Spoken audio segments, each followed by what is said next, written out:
C'est un bâtiment emblématique au cœur de Bruxelles, à 2 pas des institutions européennes.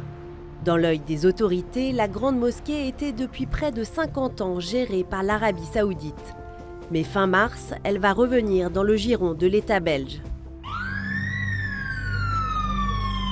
Depuis les attaques terroristes islamistes du 22 mars 2016, qui ont fait 32 morts et plus de 300 blessés, la Belgique traque les foyers du fondamentalisme. Les terroristes de l'aéroport international et du métro ont grandi à Bruxelles, où les communautés vivent côte à côte. Dans la foulée des attentats, une commission d'enquête est mise en place. Georges Dallemagne, député fédéral, en est membre. L'évidence était là lorsqu'il y a eu les attentats à Bruxelles le 22 mars qu'il fallait faire la lumière sur les circonstances dans lesquelles ces attentats avaient pu avoir lieu. À la fois essayer de comprendre pourquoi nos services de renseignement, nos services de sécurité n'avaient pas vu venir ces terroristes, quelles avaient été les défaillances, et puis aussi et surtout comprendre comment le radicalisme était né dans certaines communautés, dans certaines fractions, certaines franges de la population musulmane. Dans le rapport de la commission d'enquête, la Grande Mosquée de Bruxelles est pointée du doigt. En cause, les prêches radicaux de ces imams. Selon les auteurs du rapport, ils s'y diffusent des idées parfois diamétralement opposées aux valeurs et aux principes de la Convention européenne des droits de l'homme et de la Constitution belge. Au cours de nos travaux de la commission d'enquête parlementaire, on s'est rendu compte qu'une série de personnes qui étaient parties en Syrie avaient été en contact avec cette grande mosquée et qui plus est, récemment, un rapport de nos services de renseignement a aussi démontré que des manuels extrémistes servaient de base à l'enseignement en arabe de futurs imams et donc des manuels qui appelaient carrément au meurtre. La reprise en main par l'État belge de la Grande Mosquée a valeur de symbole.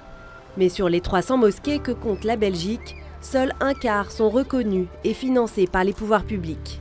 Et le contrôle s'arrête là. L'État belge ne peut pas dire, voilà, telle personne est légitime à la formation nécessaire pour être imam, pour conduire la prière.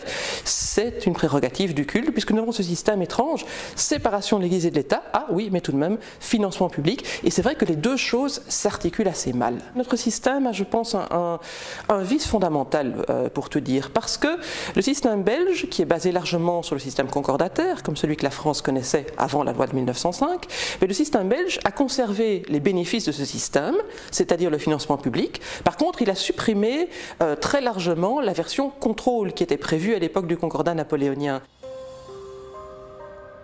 Dans la communauté musulmane, on se défend de tout amalgame. À la sortie de la Grande Mosquée, la parole se fait rare. Les fidèles sont préoccupés par l'avenir de leur lieu de culte et par la stigmatisation de leur religion. Nous sommes inquiets quand même. L'islam, il est innocent de toutes ces écritures-là et tout ça, donc il faut être tolérant, il faut vivre en paix, il faut donc les grandes valeurs de l'islam, elles sont reconnues par tout le monde.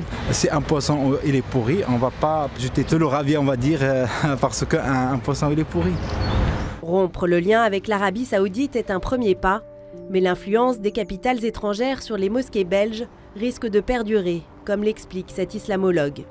Ça ne va pas changer grand-chose, soyons honnêtes. C'est-à-dire que l'Arabie Saoudite, mais aussi d'autres États du Golfe, comme en particulier les Émirats et d'autres, continuent à avoir leurs canaux de diffusion. Donc en fait, que ce soit au travers de l'Internet, de la télévision, la distribution de bouquins, les canaux sont ouverts. Donc, mais symboliquement, c'était hyper important de le faire, de dire qu'à un moment donné, les autorités belges disent on met le haut là, on essaie d'être un peu cohérent dans notre approche, et en fait, on envoie le signal qu'en Belgique, ce n'est pas cette forme d'islam qui doit run the show.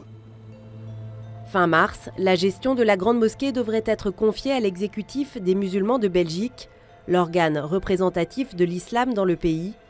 Une école pour former des imams est en train de voir le jour, mais le processus va être long pour mettre en place un islam de Belgique. En Europe, l'organisation des cultes reste de la prérogative des États.